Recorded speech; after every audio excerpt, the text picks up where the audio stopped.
Growing up, I was always interested in the mental game. After years of study, I developed the Basketball Brain program. My life is devoted to helping others achieve their greatness. I hope you'll like, subscribe, and if you take a chance with the Basketball Brain program, I promise you your game's going to reach levels that you never thought possible. What's up, Basketball Brain fans and members? How's it going? Very brief video today. You ever notice that great players after a poor performance bounce back really quickly in the very next game usually? And the question is, why does that happen? We just assign it to this mysterious quality that great players have. You know, if Kobe has a bad game in a playoff game, let's say in Game 3, Game 4 he's going to come out and he's going to dominate. I saw that with Jordan all the time. I saw it with KD. I've seen it with Steph. I've seen it with Clay. I've definitely seen it with Magic Johnson and Larry Bird.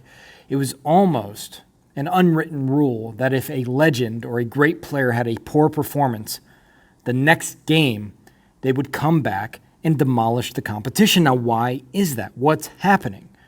Well, I think what happens is, in the mind of a great performer, they know they've put in so much work that the last performance was a fluke. And the poor performance doesn't really register with them. So when they come out in the next game, the poor performance is forgotten, but at the same time, at the very same time, there's a little extra fuel from that poor performance. They're a little bit pissed off by it. Now, an average player gets pissed off by a poor performance, comes out in the next game, and comes out in a radical fashion, out of control, thinks they're going to score 57 points in the first half. They're going to dunk on the opponent's head, first play of the game. What typically happens is they miss their first 10 shots and get a charge, right?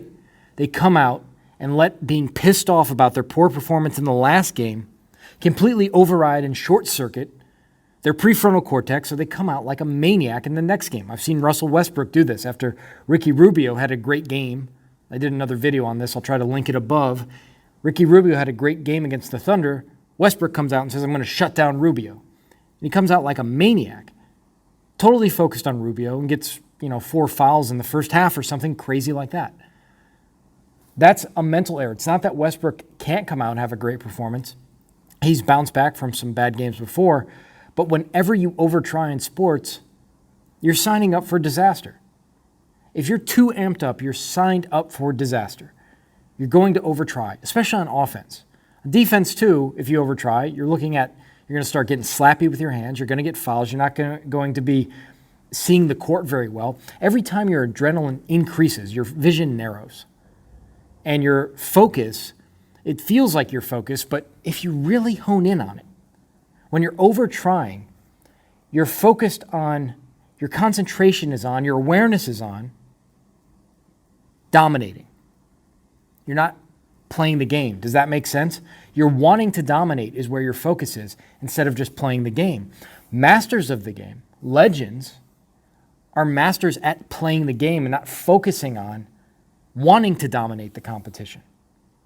So when you get into a game and you just allow a little bit of that pissed offness from the last game, you siphon it off. I talk about this all the time.